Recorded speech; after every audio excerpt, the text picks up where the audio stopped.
Arsenal Fan TV America, welcome back. Another episode here from the Northwest, coming to you straight from the USA, Pacific Northwest. Listen, we've got a problem. After the past two games, you can kind of look at Arsenal and maybe worry a little bit. So let me just start by saying the following. There's two kinds of fans. Again, the ones that are going to tell you, hey, listen, do not panic. We are now 3 points only ahead of City. And the next game, we play City. Let's stay strong. Let's be optimistic. Hey, listen, there's nothing wrong with that. Yes, we're mid-season. We're ahead. We play City next. We may beat them. So that there is, maybe some logic to that. But also on the flip, side of that coin, there's a bit of worry. Maybe a lot of worry for some fans that I personally spoke to. We go to Everton, and we had an opportunity to increase that lead over City, second, to 8 points. And we, at some point, had the opportunity to increase it to 10 points. And they go and lose against Tottenham. And they go and they don't perform. Now, that's the time that we needed to perform as Arsenal Football Club at all cylinders and grab every single point from opponents that really weren't that strong. Everton, bottom. And they were just new manager, excitement. You can contain that. Your game plan should contain that and avoid, that adrenaline that's running through them because Frank Lampard left and they had a new manager. That's Everton, gone, boom. Now Brentford, that we just play. Before I go on with this game and talk a lot about this game and what happened and who played and who didn't, I just want to read the following for you. That's from skysports.com, so it's a very reliable source. VAR did not fully investigate disputed Brentford equalizer. So let's see what happens. Lee Mason, which was the VAR for the Arsenal-Brentford fixture, forgot, and I repeat, forgot to apply the lines which would have shown Christian Norgard in an offside position before assisting Ivan Toney, to score that goal, the equalizer. So Arsenal did do the job in front of Brentford, but was it really okay? Now, let's now go to that game and talk about this game real quick. Some people in the comment, they told me, hey, listen, let's get on with live. We talk about the referees and blah, blah, blah. And I'm still going to talk about the referee. If you want to, watch this show, you are going to hear me talk about the referees. As long as they're doing massive mistakes like that. That's not the first time. That's a massive mistake. If you don't do your it's one job, right? If there is a suspicion of an offside, you run the lines, the technology that you're giving, so you can sit on that chair and call yourself VAR, which is, stands for Video Assisting Referee, right?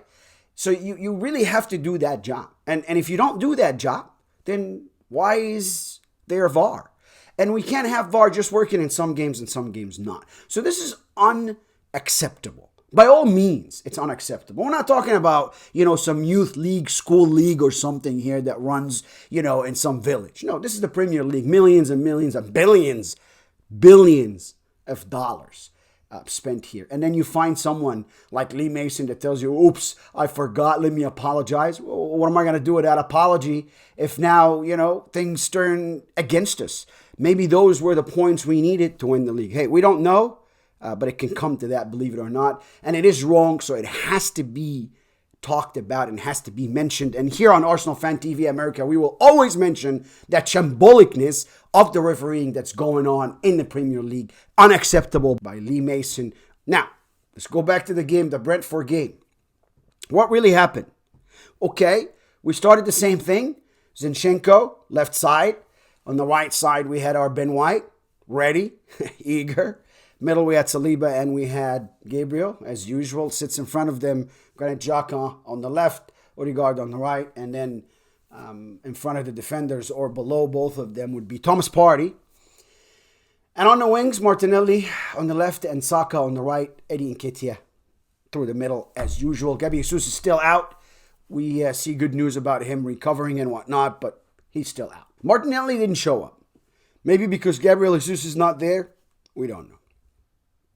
But we keep doing the same exact thing and expect different results. Now, we could see that Brentford parked the bus. They want to waste time. They want to grab a goal, maybe two, and they wanted to just sit and defend. They know that we are going to have the ball. But what did we do with the ball?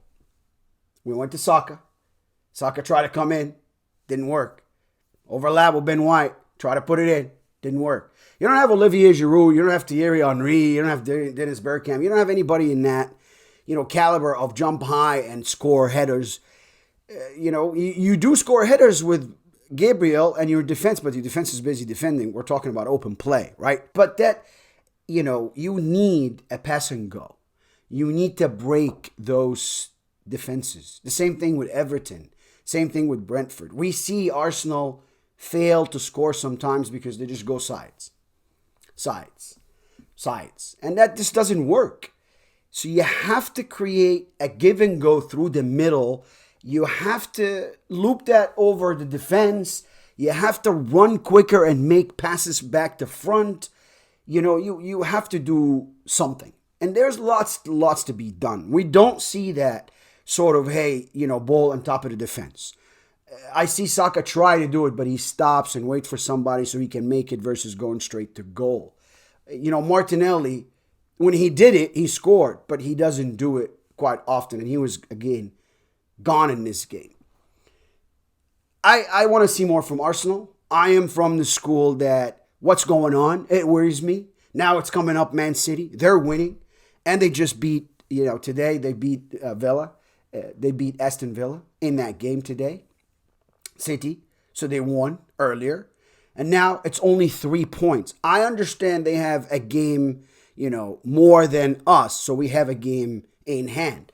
But what I look at, not game or not, I look at how many points. And now they're sitting with 48 points and we're sitting with 51 points. Now, we play them next at the Emirates. You have to win that game, Mikel Arteta. I really don't care about the record in front of City or not. You have to really win this game. I don't know how you're going to motivate the players. You're going to throw out the game plan. This is nothing but a fight, Arsenal Football Club. We're going to fight for the Premier League. If we come in from the first minute with a fighting spirit against Manchester City, I guarantee you Arsenal will win. But if we don't, and we're fearing them, and we're not told the right attacking mindset versus City, and we're not told how to sit together to close down the spaces for Kevin De Bruyne and the runs for Haaland, then we're not going to win the Premier League. This is the game. This is the most important game of this year to me personally. Why? Because again, Arsenal is declining and they need to come out with a statement and prove to the world one more time that we're consistent and we're here and we're really going to win this Premier League. And how are we going to show that? By simply beating Manchester City on Wednesday at the Emirates. So we're playing at home. I know the fans will play a humongous part of this fixture. But again, this is to me the most important fixture of the Premier League. I would love to see Arsenal having faster movement, having more runs, more give and go.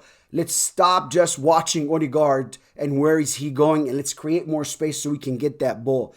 Let's do a 1-on-2, more 1-2s in front of that 18. Let's do more, penetration from the middle, and that can only happen with a player like Smith Rowe or somebody that's very skillful. Let's bring Martinelli in more. Let's bring Saka in more. These are skillful kids and players. And they're at top of their game, but we have to give them more confidence to do such. Let's stop just going from the side. Let's stop, giving ManCity what they want. ManCity's a clever team. They will read us, and we can't just go and do the same exact thing. It's now or never, Arsenal Football Club. Let's go on Wednesday and show everyone that we are going to hang on for this title. I'll see you after we beat City. Come on, you Gunners.